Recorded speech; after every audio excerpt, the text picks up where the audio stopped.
Et salut à tous, c'est la famille Mo. On se retrouve pour une toute nouvelle vidéo sur YouTube. Voilà, donc que faut-il mettre dans ces valises? Alors, dans les valises, donc en fait, il faut bien préparer ses valises. C'est important pour passer aussi de bonnes vacances. Donc, faut savoir que dans les valises, il y a des choses qu'on a le droit de mettre et des choses qu'on n'a pas le droit de mettre. Oui, alors il faut bien distinguer les bagages que l'on en met en soute et les bagages qu'on emmène avec nous à l'intérieur de l'avion et qu'on met dans les cabines. Voilà. Parce que dans les valises à main, enfin dans les bagages à main, on ne peut pas, par exemple, mettre de boissons. Voilà, tout ce qui est le liquide, donc boisson ou autre. Ça peut être des gels douche, du parfum, tout ça, voilà, il faut éviter. Oui, Voilà. tout à fait. On n'a pas le droit de mettre aussi tout ce qui est objet coupant ou tranchant, style les couteaux, les cutters, les ciseaux. Tout ça, c'est interdit dans les bagages à main. Donc n'oubliez pas, si vous avez des choses à emporter, vos sets de manucure, vos liquides, vos gels douche, préférez Dans les bagages en soute. Voilà, tout à fait. Si vous n'avez pas la possibilité de prendre des bagages en soute, vous pouvez les emmener. Ça doit tenir dans un petit sac et avec une petite contenance de moins de 30 ml. Pour les vous aurez liquides. toutes les informations sur les sites internet ou sur les sites des opérateurs d'avion. Oui, car effectivement, les compagnies n'ont pas tous les mêmes règlements. Donc il faut bien regarder dans la compagnie, tant de points on a le droit, par exemple, dans la soute, pour les gros bagages. Par exemple, je vais dire une bêtise, avec Thai Airways, peut-être que ce sera 30 kg pour les gros bagages, alors que peut-être avec Air France, ça sera peut-être 25. Donc voilà, il faut bien regarder. Voilà, bien se renseigner.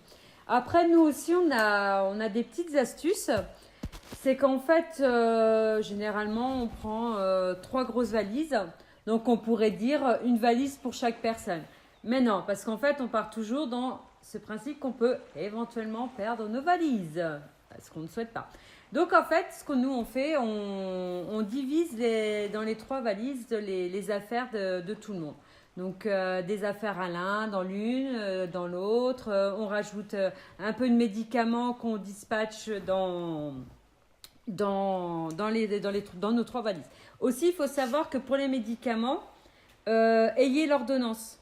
Voilà, parce qu'on peut toujours vous demander de justifier pourquoi vous emmenez vos médicaments. Donc, toujours emmenez votre ordonnance avec vos médicaments. Oui, il est important aussi dans les bagages à main de bien dissocier les bien. Nous, dans les bagages à soute, enfin dans les bagages à cabine, on met toujours d'échange. Au cas où on nous perdrait une valise, on sait qu'en arrivant sur notre lieu de vacances, on peut au moins avoir un change et une paire de chaussures, qu'on ne se retrouve pas sur place avec aucun vêtement, ce qui serait ballot pour commencer les vacances. Ce qui est déjà arrivé par certaines personnes et qui malheureusement ont dû attendre à peu près une semaine le temps qu'arrive leur bagage. Voilà, donc surtout dans vos bagages à main que vous avez le droit d'emmener avec vous, prenez, si vous allez à la plage, des choses comme ça, prenez vos maillots de bain, voilà, le nécessaire au moins pour pas stresser à l'arrivée et pouvoir au moins gérer au mieux les premiers jours sans vos affaires. Donc, privilégiez au maximum les bagages à main pour mettre vos affaires. Voilà, si vous avez aimé cette vidéo, n'hésitez pas à liker, à vous abonner, à partager la vidéo. Sur ce, on vous dit Bye bye.